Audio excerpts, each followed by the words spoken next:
جب حضرت عمر فاروق رضی اللہ تعالیٰ عنہ نے اسلام قبول کیا، نماز کا وقت ہوا، حضور نے ارشاد فرمایا چلو میرے صحابہ نماز پڑھتے ہیں۔ تو حضرت عمر عرض کرتے ہیں حضور نماز کہاں پڑھیں گے؟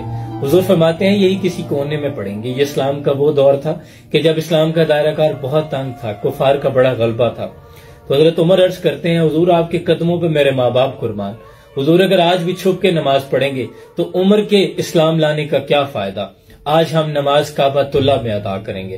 تو حضور فرماتے ہیں عمر کفار کا بڑا غلبہ ہے، قربان جاؤں۔ حضرت عمر فاروق گھوڑے پر سوار ہوئے اور مکہ کے گلی کوچوں میں بآواز بلند اعلان کرنے لگے کہ اے مکہ والو آ جاؤ، آج عمر محمد عربی کا کلمہ پڑھ کے غلام بن کر آیا ہے، آج ہم نماز کعبۃ اللہ میں ادا کریں گے۔ اگر کسی نے اپنی بیوی کو بیوہ اور بچوں کو یتیم کرنا ہے تو آج عمر کا راستہ روک کے دکھاؤ۔ قربان جاؤں حضور نے الیگزینڈر دی گریٹ، جسے دنیا سکندر اعظم کے نام سے جانتی ہے، 17 لاکھ مربع میل کا علاقہ فتح کیا، لیکن دنیا کو کوئی نظام نہ دے سکا۔ حضرت عمر فاروق رضی اللہ تعالیٰ عنہ کا قائم کردہ نظام آج بھی دنیا پر رائج ہے۔ آپ کے دور میں نماز میں صلاۃ خیر من النوم کا اضافہ کیا گیا۔ آپ کے عہد میں باقاعدہ نماز تراویح کا سلسلے کا آغاز ہوا۔